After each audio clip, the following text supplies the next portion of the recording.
9th, I believe, live Sunscreen Film Festival podcast. As you may have noticed, we have a slightly different format today. Our format is the table, the nerds of the round table, as we will sit around the table and chat, as opposed to our sitting in a straight line. I think maybe it'll be a little more comfortable. You can leave that up here because I'm going to reference a couple things in there. I think maybe it'll be a little more, I don't know what it'll be. It's more comfortable for us because we can kind of lean forward and chat. And anyways, that's what we're going to do. I'm Tony Armour, Executive Director, co-founder of Sunscreen Film Festival. Brad Sibbersen, hungover writer extraordinaire. Tyler Martinolich. Also hungover. And our Film Festival Programming Director.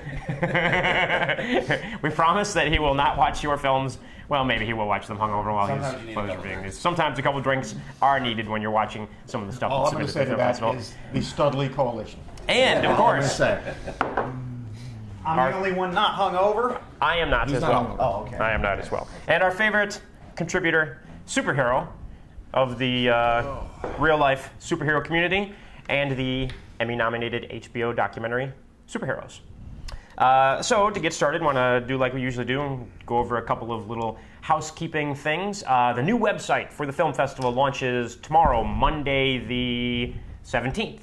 So hopefully you'll check it out, and it's much cleaner, much nicer. Should be. You can find stuff now, I hope. Should be good. Yeah, it should be good. Yeah, we've been slick. It's really clean, and all the information's easily disseminated. So. And there's the center section, the main kind of news section. We're going to set up. I really liked the way Tribeca did does their website, and so sort of like that, so that these podcasts can now be actually posted right to the front page of our website every week. They'll go live right there as well, and it'll be cool, so you can check them out on our website too. Call for entries for the film festival, like we discussed last week, are open now, and once the new website goes live, just go straight to our website, and you can find that, or go to withoutabox.com, and you can find everything about the film festival and submitting to the film festival there. This coming weekend, the 22nd and 23rd of September, we are doing our 4th annual Broadway fundraiser down at the Fort Harrison Hotel in downtown Clearwater. It's actually always a fun time. The food is always really, really good, so you should come this year, bring a date, or just come by yourself. How much I hate Broadway music. I know, but the food's always really good. I saw Cats. I liked it. So, but we have our Broadway fundraiser coming up. I can't do it. Sorry to get it. That's okay. As soon as someone starts singing, it totally throws me out of whatever movie I'm watching, and it's the whole conceit of a. I've noticed that film people and television do have a hard time with theater. You know, the one I've never walked out of a film before, but the closest I ever came to walking out of a film was the Oscar-winning film Chicago. It's musical. Could not. For the life of me, I was sitting in the theater watching that, and I never expected there to be so much music in this film. You know, I knew it was a musical. I just couldn't do it. I remember. I just can't. Man, Bill Shatner was talking about Star Trek the musical. They were actually considering that at one time. Right. And he said he couldn't wait personally because he's done a lot of theater. He was waiting for the scene where he tackled a Klingon off of a horse or something. They both stood up and looked each other in the eyes. And then broke into song. Yeah, he was really looking forward to that. He said, but that never ended up. That would have been awesome. I'm trying to think what. Well, we can actually get to that a little bit later as we move on. And then the last thing we want to talk about is our Chris Wyatt filmmaker workshop. Chris Wyatt, one of the producers from Napoleon Dynamite, has done a bunch of other films over the years. Writer for the Disney Avengers animated series and the Disney Ultimate Spider-Man animated series. Doing the workshop was supposed to be this weekend, but to Chris's good fortune, he has a supernatural western that was greenlit by Lionsgate, and so right now, as we speak, he is working on this supernatural western, shooting it in Vancouver, and we will have Chris on the show sometime in late November, early December when he comes back to do the actual workshop now, November 30th to December 2nd. So still time to sign up for that. Only $99 with the discount code SSFF12, normally $299, 3-day workshop. You're not going to get anything better. I guess let's jump right into the festival, or not the festival news, but just our podcast in general. I actually have a list of topics this week that we can kind of work our way through. One of the things that Tyler and I wanted to discuss is Digital Domain. Digital Domain. Digital Domain is a big special effects house. They've got offices in Florida and California. I'll kind of let Tyler. Vancouver, all over the world. They have 4 total big world headquarters. If you're familiar with ILM, which is George of course. Lucas's company, Digital Domain is sort of their equivalent. They're not quite as good, but if you can't afford ILM, you're going to go to Digital Domain to get your post-work done. What was it, 2 years ago? Something like that. Something like, I think it was either 2 years ago, maybe 3 years ago. They approached Florida saying, "Hey, we'd like to open up a brand new facility down in Port St. Lucius." And I think the state ended up giving them something like $400 million. It was 20 million. No, there was a lot of infrastructure subsidies they got. Yeah, but like it was like a cash grant, something like 20 million was the one part of it. And actually, there's Enterprise Florida, which is a non-profit that is supposed to help, boost business in Florida. Recommended them not doing it, some state legislators went ahead and did it anyways. And now, what just happened in the last week here, Tyler? They went out of business. Digital Domain has filed bankruptcy. They had actually had a partnership going with Florida State Film School, which is a really good film school in Tallahassee. And so students were now taking classes at Digital Domain. And not just that, they moved from Tallahassee to Port St. Lucia. Right. To do this new incoming semester. So people spent money to relocate, to put a down payment on an apartment or whatever it is their living situation was down there, and now their entire program is gone. And 16 total students. And the classes have already started and we're going on. And why is there just not enough work in Florida to keep the studio cranked? No, because their other facilities are gangbuster. They're doing just fine. Yeah, So it was something they haven't quite disclosed anything in the paper yet, but the CEO quit or was fired. Yeah. No one really knows. But they did mention they had quite a nice golden parachute on the way out. And then 2 days after announcing he was leaving, they went kaput. And when they went to court just this past week to talk, for the bankruptcy filings, to begin the bankruptcy filings, the judge severely chastised them because they only have $50,000 left in their bank account. Well, now you know what happened. I'm not. Don't drag me into court or anything. But now you know what happened. They only have $50,000 left. This is a multinational corporation. They had over, international.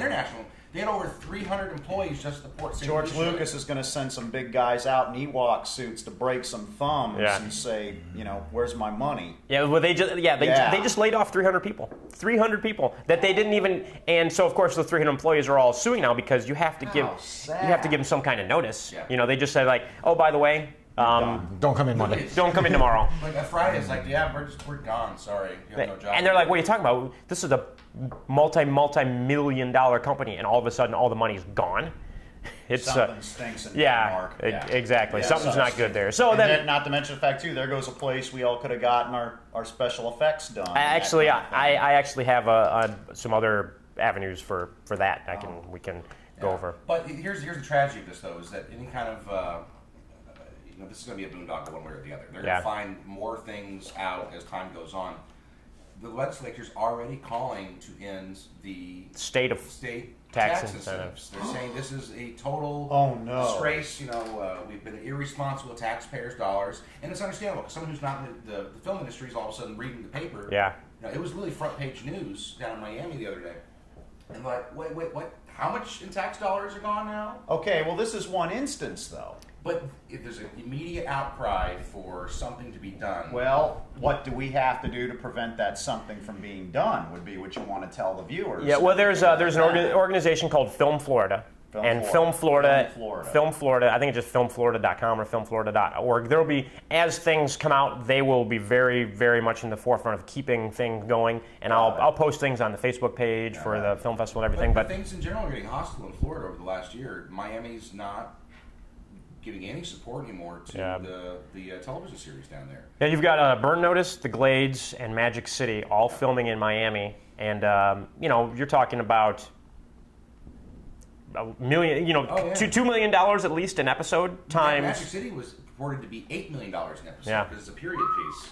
That's a lot of money going right into the infrastructure. Well, and you're talking about how many episodes a year, even if you're only shooting 6 episodes a year. Do any of you guys remember a show called Dark Angel with Jessica Alba? Yeah. I remember when $10 million for the pilot was considered to be a staggering amount of money. Is $8 million an episode casual now? No, it's usually about $2 million. $2 million. I was just going to say, but why is that 1/8? It's a period piece, and it's on a premium network too. Yeah, polish up that. If you're on a HBO, Showtime, Stars, they're going to spend $4 to $15 an episode. Game of Thrones is like $10 to $15 million an episode. Good night. They're also filming on location in Malta. They're that's where the Mars sequences were filmed in the Martian Chronicles. Yeah. They picked it because it's so barren. It looks like Mars. Well, and something like HBO, they have 30 million subscribers. It's just like they have the money to spend. They only have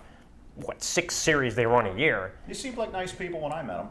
They threw a party for us at the Hard Rock. And they're documentary people. Their documentary people have been very receptive to anything that I've sent them or talked to them about or anything at all. So they're really good. So if you got money, you can be a nice person.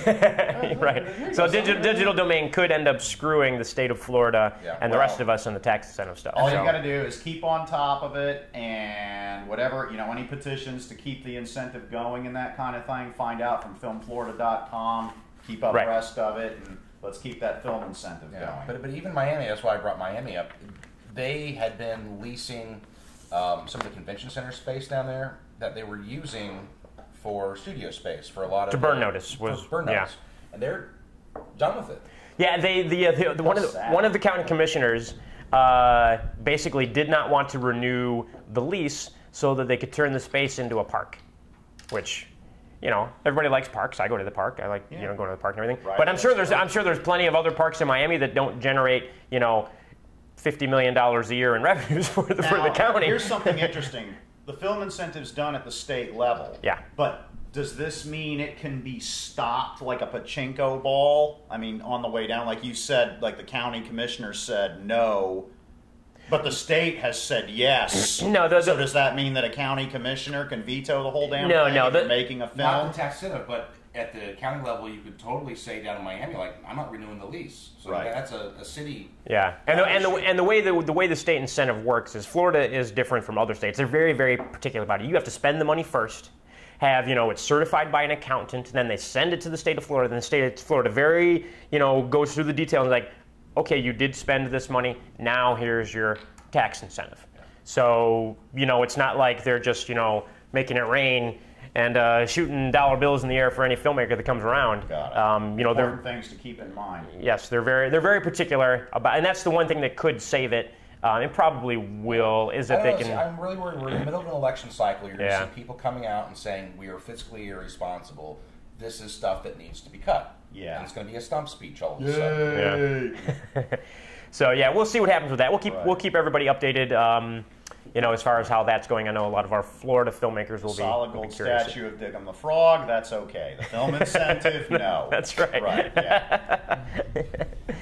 So, we figured it's the end of the summer. Fall is almost here. It'll officially be fall on, the 21st, the 22nd, the 20th? One of those 3 days, something like that's, the official first day of fall. So let's do a little summer movie review. This past summer, everybody goes to the summer box office and checks out the films. Which summer films this year, by the way, was the least amount of tickets sold in 20 years. Yeah, you were saying. Yeah. It was really this is what's doing away with it, right? Yeah, and basically, if you are under the age of 25, people are playing video games, playing on their iPads and iPhones and stuff. 25, that's not even the demographic they can target anymore to get into the movie theaters. They just don't go at all. Yeah, they just don't go to the theaters. So, and like we discussed on a podcast a week or two ago, the big ticket kind of audience now are baby boomers. Yeah. They grow up going to the movies. They got the money to go to the movies. They got the time to go to the movies. So, baby boomers go to the movies. But summer box office, anybody's favorite film from the summer this year? I don't know if everybody saw a lot of summer movies this year, but I saw quite a few. I don't see most of them. Yeah, Avengers. I don't go to the theaters. I know. My least favorite was Batman. Batman favorite was horrid. Least favorite. There's something to remember in a movie, and I'm going to get stones thrown at me through the camera. Another one of the worst movies ever made because of pacing. Pacing. It's important in a film. E.T. was terrible. Now I'm going to get all... That's okay. Speak for me. Yeah, okay, because... It was better than Mac and Me. I'll give it that. Kind of. But Mac and Me had a lot more product endorsement and cool, funny stuff in it like that.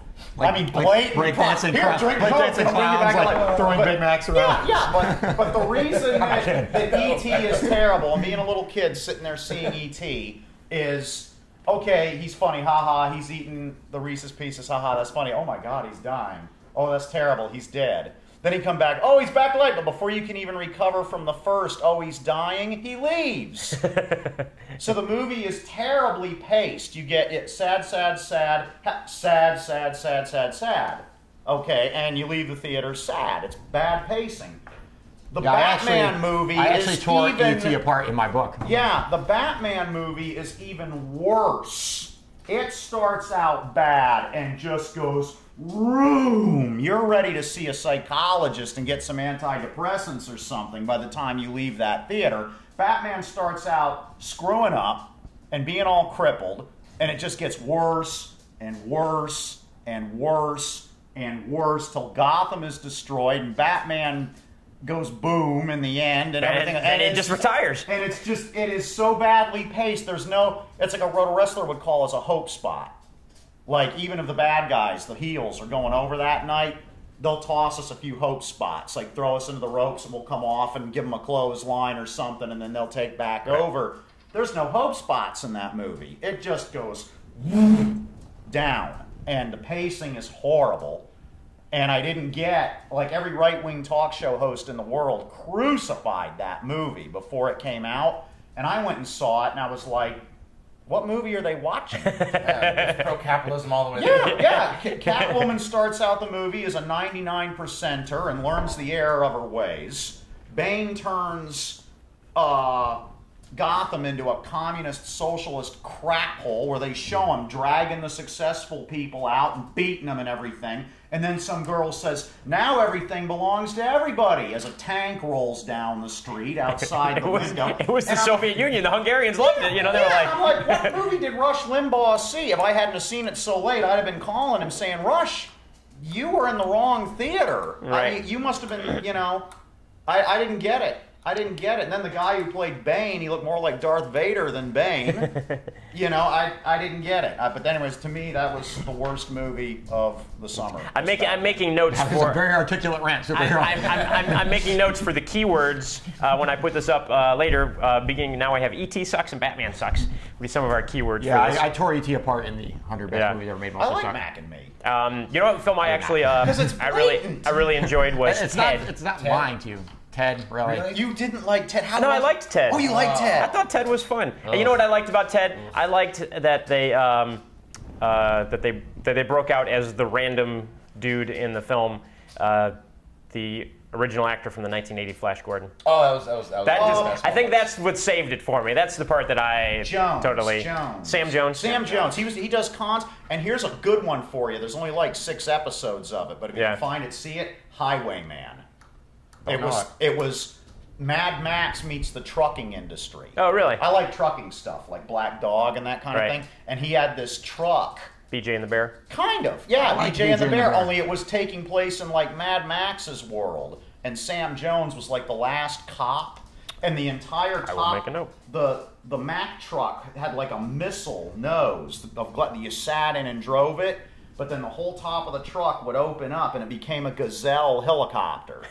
And he would fly off in that and then come back and get in it. And it only lasted like 6 episodes, but it's Sam Jones and the guy from the battery commercials that was from Australia. Oh, that guy. Yeah.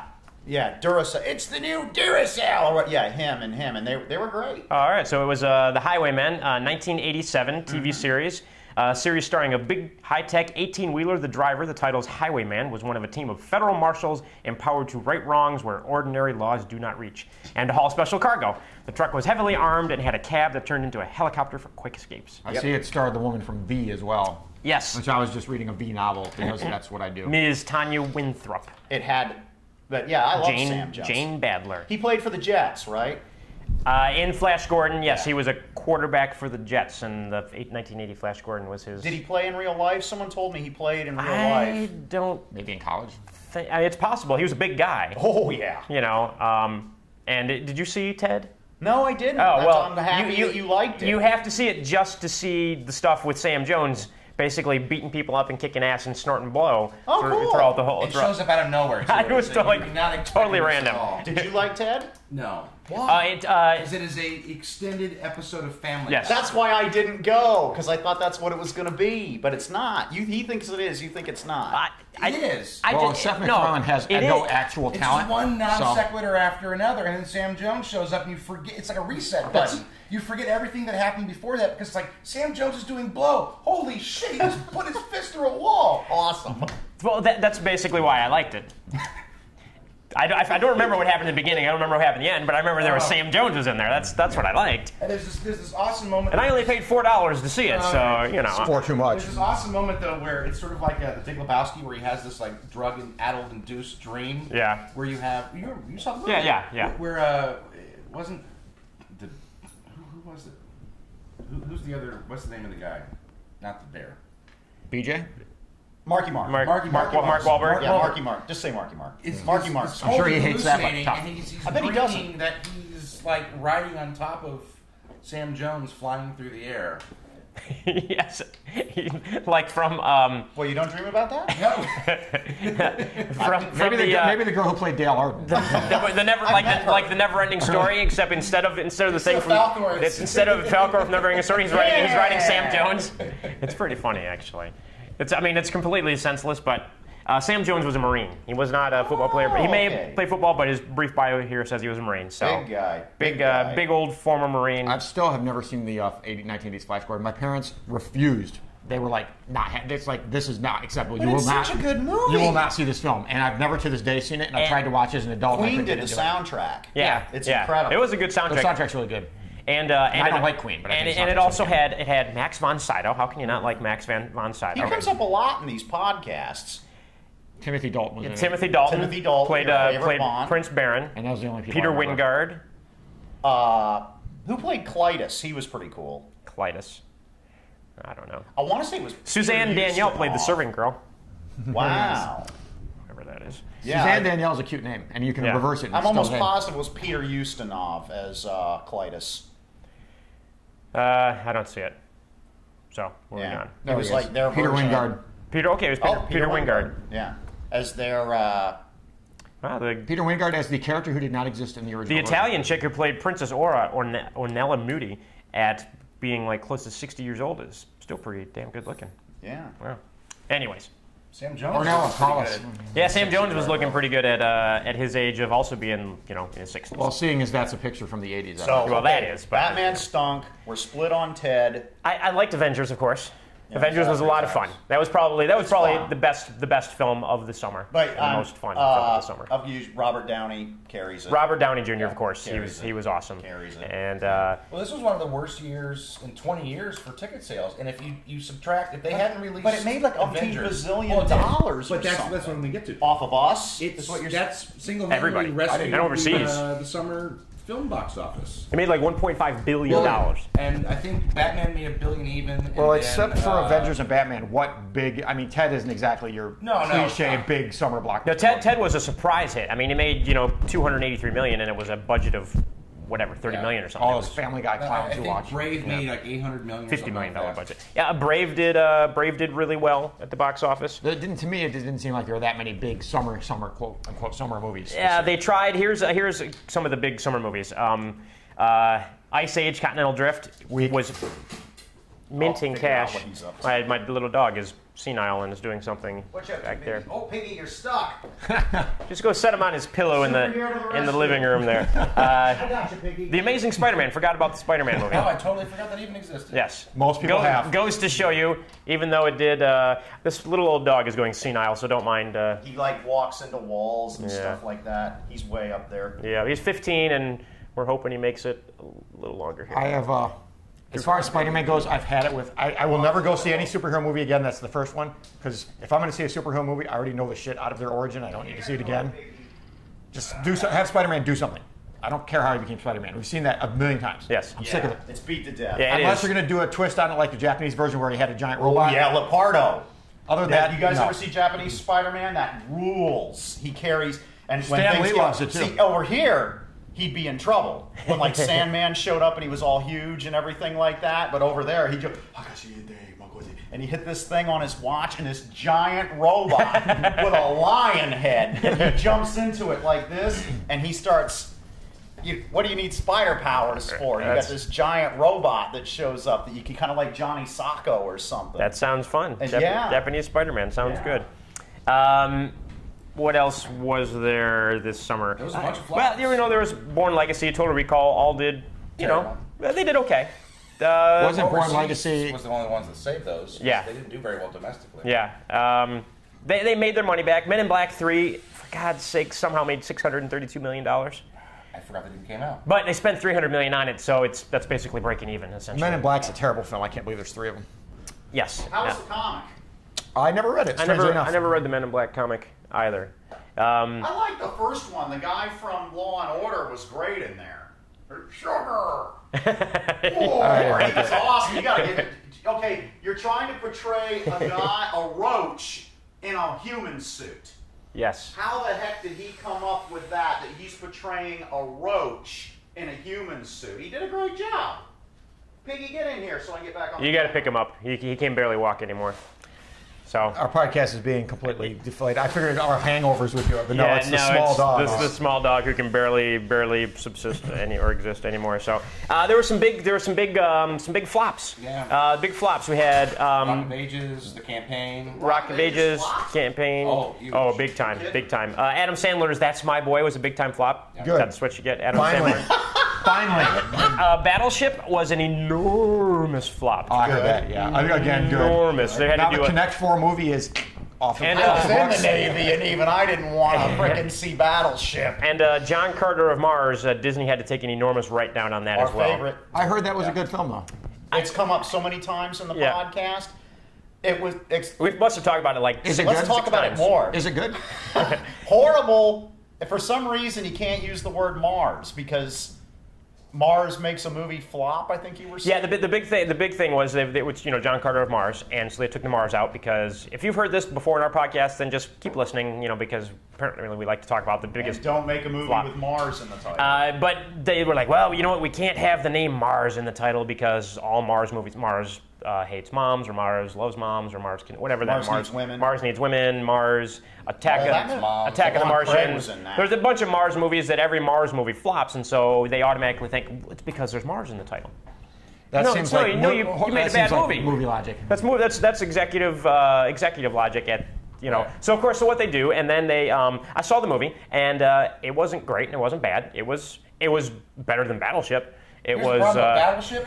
You know what you're getting. What the fuck is John Carter? It's like There was the ad campaign. But the problem is they didn't tell you what the movie was. You have no idea. If you would put John Carter from Mars, then at least you would have known. Right. Shit, It's too bad Artisteroy isn't here today because he can fire off the list of everything that is based on John Carter.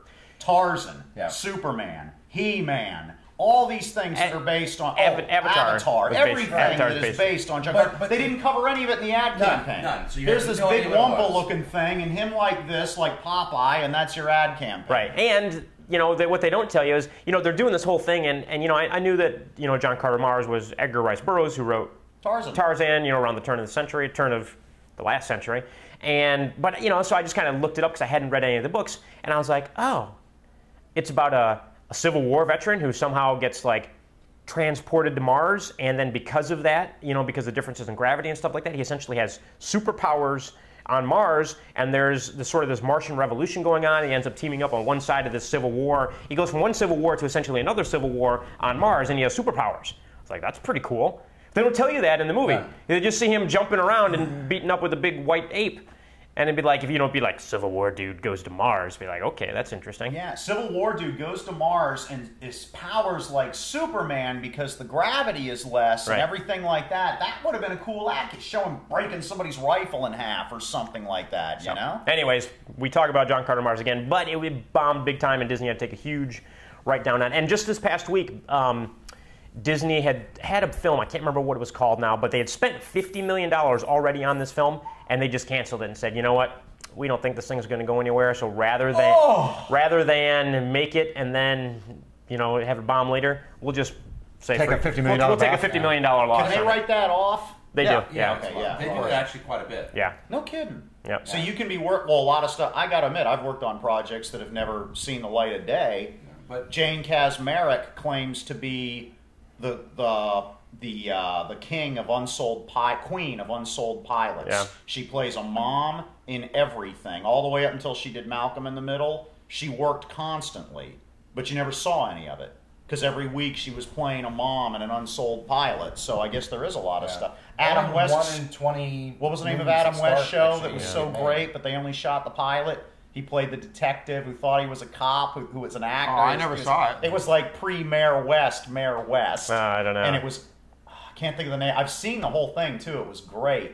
I'll have to look it up. Yeah, it was a The only thing I like about Family Guy is Adam West. Look Well. It was Yeah. called Look Well. It just came in. His name was Look Well. Look Well. Adam West Yeah. is hilarious. Yeah. But, but I guess there is a lot of stuff that gets shot, you get paid, but it never sees the light of day, and you know, somebody writes it off. And there's a lot of stuff sometimes too that doesn't do well in the U.S. but does huge overseas. For example, Step Up Revolution was huge in Asia. Is that anything like Dance Dance Revolution? Yeah, something like that. It's the bet. fifth of the Yeah, Step Up. It was huge in Asia and Russia, and so it did shot in Florida. big money. Really? In Miami. Oh, good. Good. So, anyways, You guys know about the death Porsche, right? the Death Porsche. The death Porsche. No. Edgar Rice Burroughs had a Porsche. It's got to be pre 9/11. Edgar Rice Burroughs. The guy that wrote Tarzan.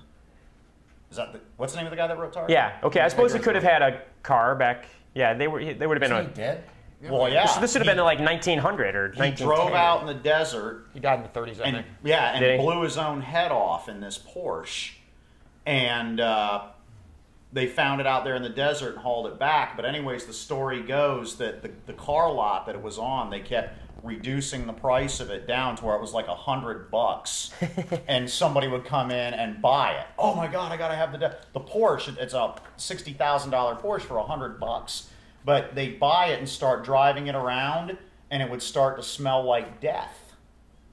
Were there little bits of Edgar Rice Burroughs? No, they you know, had cleaned it out thoroughly. They had thoroughly cleaned the car out and everything, and it would smell so bad, and there was no way. And they'd bring it back, and it would stop smelling like that. Interesting. Then somebody else would buy it, and it would do the same thing, and they'd bring it back, and the price of it just kept going down and down and down, and nobody could have the car for more than like a week or two Just keep the windows open. because it would start smelling like death. Even the little tree didn't help. Yeah, it didn't help, and finally they ended up scrapping it. But the car was haunted. Is what they could. That's what funny. they figured. Yeah, That's funny. Any upcoming films anyone is looking forward to seeing?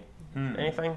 I know it's I want kind to of see the ripoff of Abraham Lincoln Vampire Buster, or whatever that was called. There is a ripoff now, of course, from the Asylum called Abraham Lincoln versus Zombies. I watched that the other night on Netflix. how was actually, that? it was a Oh, comic. you watched Abraham Lincoln versus Zombies or Abraham Zombies. Lincoln Vampire Zombies. Hunter? Okay. Zombies. It's on Netflix streaming. It is Okay. so horrifically bad. As I hoped. It's almost indescribable. Really? Yeah. That was another big bomb. Was Abraham Lincoln Vampire Hunter bombed?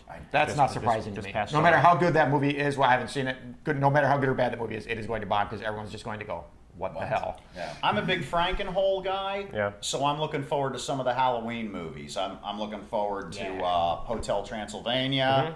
I want to see Paranorman. Paranorman even though I looks- haven't had a chance to Yeah. yet. There's a new Frankenweenie that came out. But it's Frankenweenie. It's not a Yeah. new one. It's literally it's a re-release of 1984 Frankenweenie. Isn't it? Doesn't have additional material. The original's only like 40 minutes, isn't it? No, it was a feature-length film. Okay, I This thought one, it was all he did is did a 3D pass over the. Oh, really? Film. I thought It's they Tim reached Burton, out. right? Yeah, look I at thought that it was a No, new. That was one of. I Tim thought Burton's first films. they incorporated the old one into new footage. Tim Burton used to do some really, really good stuff. If you ever get a chance, he did a short like about 20 years ago called Vincent. Oh, it's great. About the little kid that thought he was Vincent Price. That is, I'd and love to Vincent see it. Price narrates it. That is hilarious. No, I think this is a brand new version. No. Just go to. It says it's the first Tim Burton directed film since Big Fish not to feature Johnny Depp. No, just go to Tim Burton's Yeah, that. IMDb page, and then scroll down. Are you on his? Yeah, Yeah, scroll down like the 80s. like they say, Tim Burton hasn't had an original idea in years, but back when he did some good stuff. If you get the special edition for Nightmare Before Christmas, it has Vincent on there as a special feature. It has the 2012. Wasn't Edward Scissorhands the last thing he did before he died? Vincent Price? Yeah. Yeah. I want to say it was, yeah.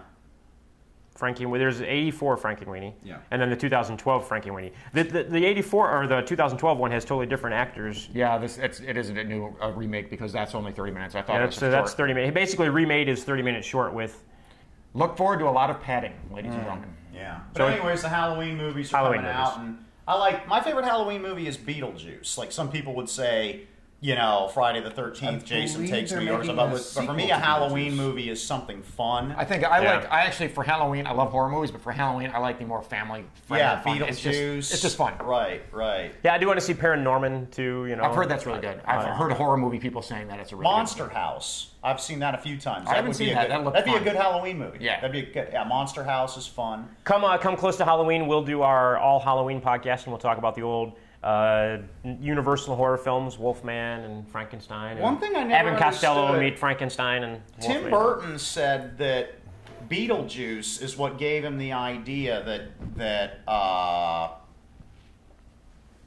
guy who played Batman back then, Michael Keaton. Michael Keaton should be Batman. That's an odd thing to say. Yeah, Tim Burton said that. This guy is perfect for Batman. What? He's also the new. He's the new villain. Villain in RoboCop. In the new RoboCop film. Well, that's cool. That's cool. I saw this movie one time. I think it was called Pacific Heights, where he beats up Matt Modine with a crowbar, and you see him. And he's got that little Michael Keaton face on him because he looks all pinch faced like this all the time and everything. And and all of a sudden he takes this crowbar and goes, and he comes, and you're like in the seat. He can be terrifying when he wants to be.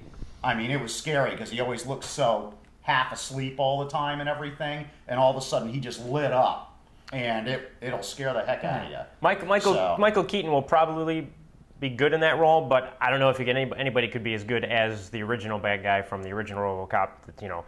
Come on, you're up against Kurtwood Smith. The guy's awesome. Yeah, nobody's going to take on Kurtwood Smith. No. For those of you who don't know, it's Red from that 70s show. Yeah. The dad from that 70s show.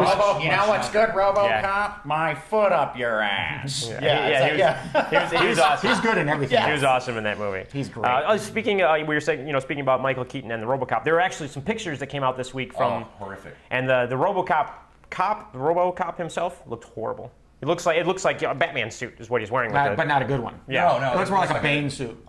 It's like a cheap knockoff of Batman. I thought RoboCop was supposed to be a robot. He doesn't look like a robot. He looks like a guy in a suit. And he's matte black this time, so it just looks. I mean, they may be adding something in post. In post they may do little CG, I stuff saw a on him. RoboCop action figure in Toys R Us the other night. It is so detailed. It's got the OCP-001 serial number down the leg plate and everything like that. Cool. Yeah. I am so over anything involving Terminators, RoboCop, Aliens, Predators. I'm done. I don't want to see any of those things in movies ever They had their day. Done. They had their day. You know what? They're allowed to make one more where all four of them fight in the Matrix. Done.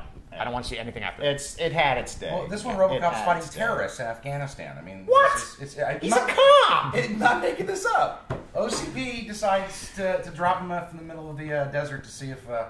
I've kind of staggered through and seen like all the RoboCop movies and TV shows and this, that, and every single one is the exact same plot. They're boring, annoying. No one's been able to do anything with it since the original.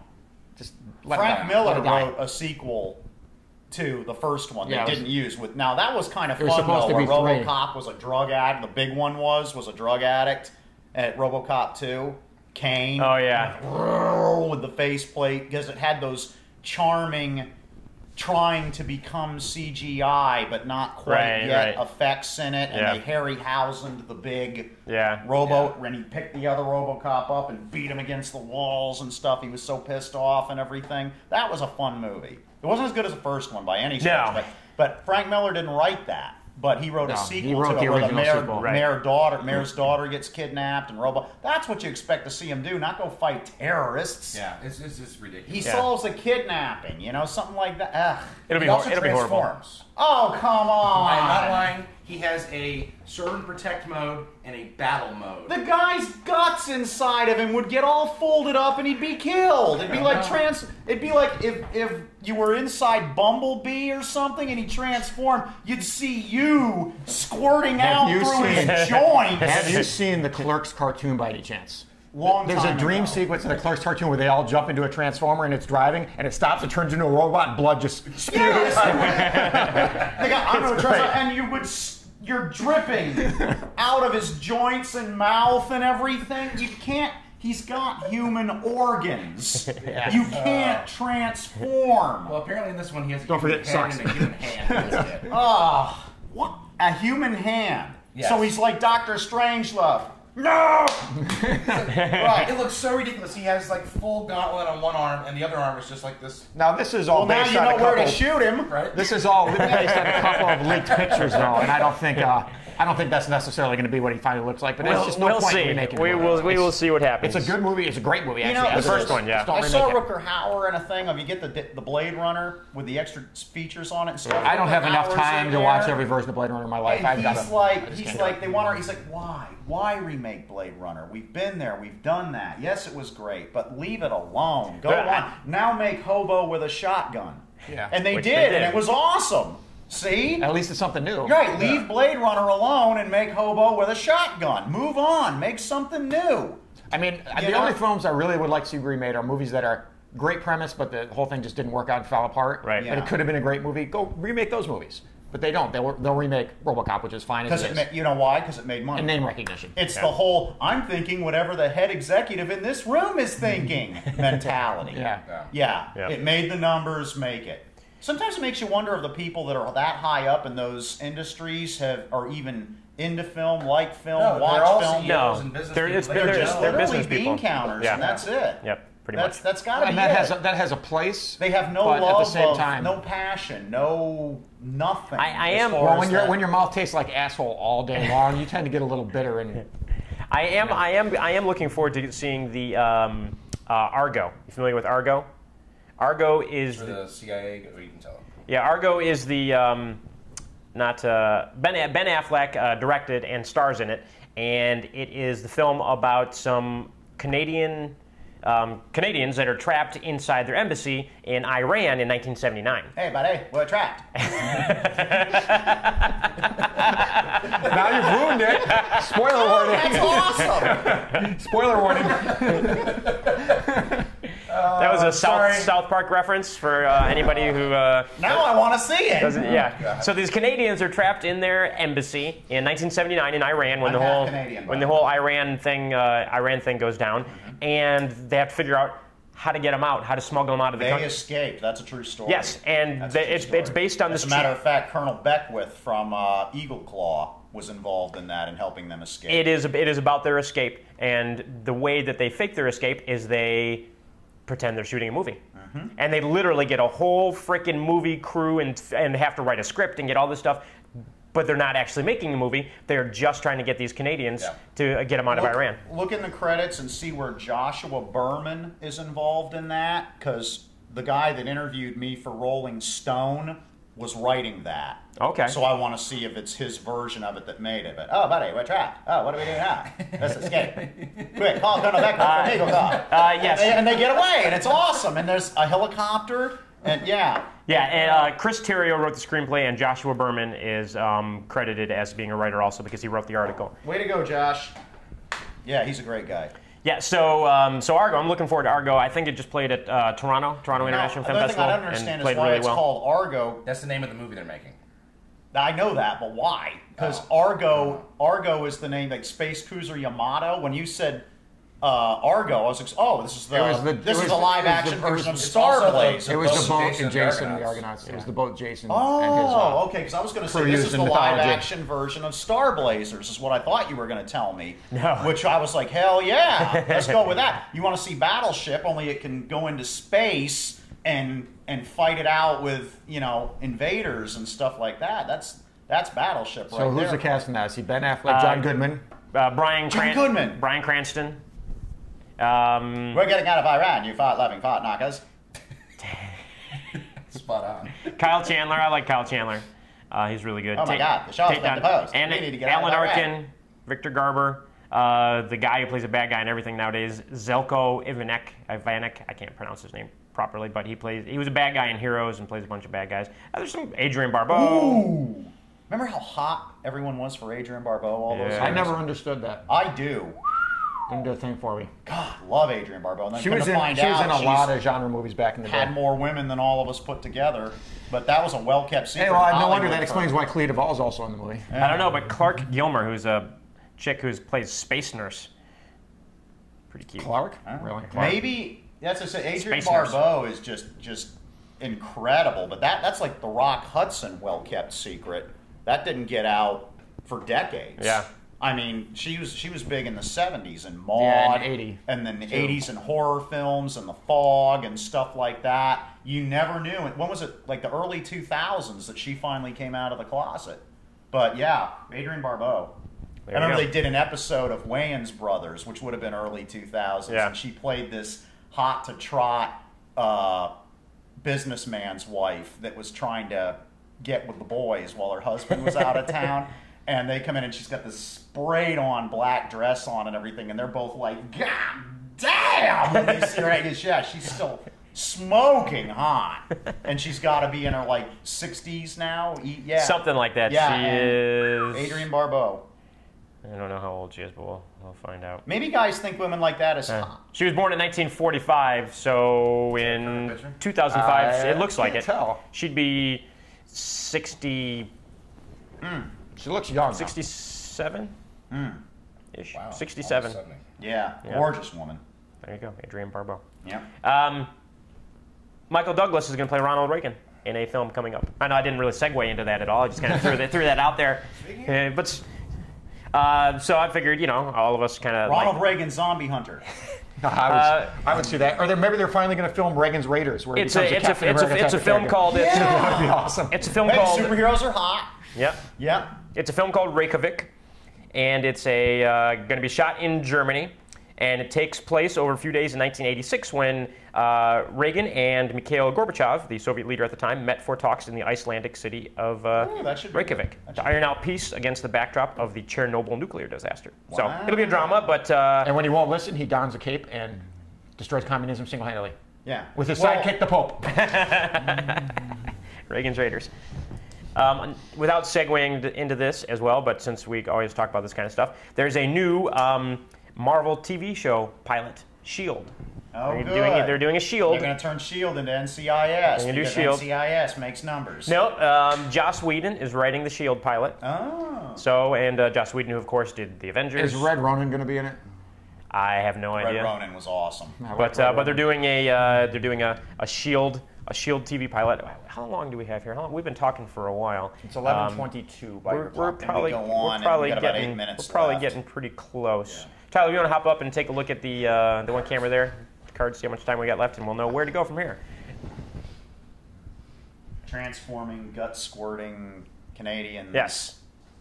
As you may have realized by now, we just after this podcast ends because we're coming to get you because we run out of tape. Why? After this podcast ends, because we run out of tape, we'll probably just sit here and talk about the same stuff we've been talking about and on and on. It's sad, really. We could let this camera roll for about 3 hours, and you may be entertained, you may not be, but we entertain ourselves. So, I figured I'd throw this out there because why not? We get a lot of filmmakers and a lot of actors coming to the film festival, taking acting workshops and all that other sort of stuff. So I thought maybe we'd throw out some advice for actors real quick. Advice for actors. Advice for actors. Advice for actors. I think the main bit of advice for actors that I've seen and heard was do theater. Really? Yes. And you see, it's apples and oranges to me. Although I will admit the most talented actors I've ever met were theater actors. I think it gives you a sense of stagecraft and also the memory you need. Yeah. To really be effective. I'm used to memorizing 3 or 4 pages at a time. We had a guy. Remember when we shot Joe as Poe? Mm-hmm. Years ago, we had this friend of mine who wanted an audition tape. So we went in the studio, and he was the ghost of Edgar Allan Poe, and it was. God, it was long. But anyways, he had memorized, it would have been the equivalent of him memorizing like 120 pages. Yeah. And he just fired this thing off where he was the ghost of Edgar Allan Poe, and it was incredible. I mean, even in the control room, we were giving the guy a standing ovation in between takes and stuff like that. But that's their skill. Yeah. Is they can memorize, and if something goes wrong, there's no cut. They have to roll with it and keep going. Well, and the big thing too. Here's the big thing. You know, you have all these actors out there who I want to be an actor. I want to get discovered. I want to do this. I want to do that. Whatever sort of thing. And what they all do is they all try out for extra roles on feature films that are coming down.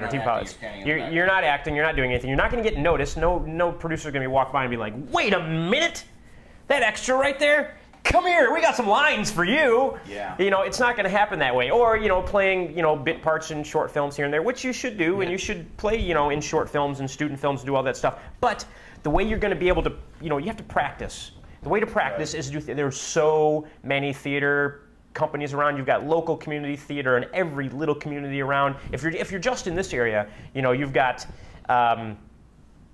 you know, Argo has a theater, Clearwater's got a theater, St. Pete's got Free Fall Theater and American Stage, and on and on and on. USF has theater programs, St. Pete College has a theater. Everybody has a drama department or a theater program. Take some drama classes. Even, you know, if you're going to go to one of these little acting schools, go to one that does theater productions and do theater. Patrick Wilson, Jeffrey Donovan, Bradley Cooper, all these actors, how did they get their start? Theater. They did theater first. That's how they got an agent, was by doing theater first. And now these guys, even though they're doing big-time feature films, are still doing theater.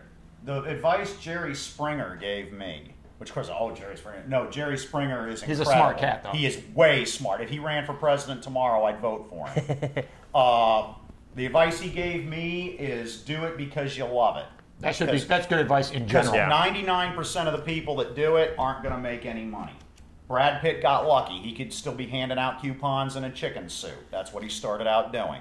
Do it because you love it. Don't do it. Bruce Campbell said, if you want to become famous or something, become a serial killer. Don't become an actor. Because if you're out doing it to become famous, you're probably going to be hugely disappointed. Right. So do it because you love it. There you go. That's the best advice you can give anybody. And since we've been talking a little bit about Joss Whedon, I wanted to throw out there a little Joss Whedon quote. Somebody was asking him a question this week on how he'll change with the success of being, you know, the third highest grossing movie of all time. And his quote was, I'm going to become such an enormous dick that I'm going to have a personal dog polisher and the biggest posse ever. I'm going to be more insufferable than I already am. So of course, a walk-in humidor. So of course it was a joke, but I just thought it was funny, you know, that he's got a good sense of humor about the whole thing. I always said I would use my wealth and influence to destroy everyone that, you know, had ever crossed me or was thinking about crossing me, and just some random people too. I get along with all my ex-girlfriends, so I don't really have any enemies. Yeah. Now, since we were talking about Canadians earlier, and you said you are half Canadian. Yep. Want to talk about how about Canadian actors in the business that have actually made an impact in the business? I'm stealing a lot of material this week directly from the Hollywood Reporter, by the way. Justin Bieber. Jim Carrey. Michael J. Fox. Michael J. Fox, Jim Carrey. Ryan Gosling is also Is Adam Sandler Canadian? No, he's not. They can have him. Yeah. I'm trying to remember.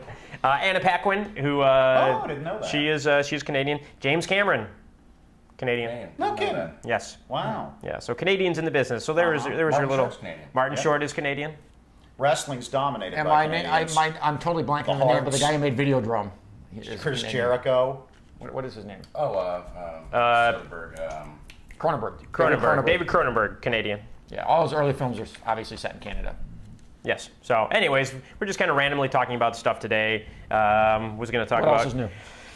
Canada. You know, lots of stuff. You know what? The podcast is about over. We're about out of tape here. We might as well wrap it up. Kind of running out of space here. We had a good run. I got some good keywords like RoboCop sucks and ET sucks and Batman sucks for the podcast. Sam Jones, the Highwayman. It is actually considered to be the worst video game ever made. I thought E.T. was. That's what I'm saying. Oh, okay. That's what I'm saying. Yes. E.T. for the Atari 2600 is the worst video game ever made. Supposedly it helped bankrupt. Yeah. That's all right. Back in the day, it was $36. Oh. And this is back in the day, so imagine what that adjusts to now. It's like a $100 video game. Yeah. They had so many leftover copies, they actually dug a giant hole and dumped it in landfill. All right, so thank you everybody for joining us on the 9th live Sunscreen podcast. Check us out on YouTube.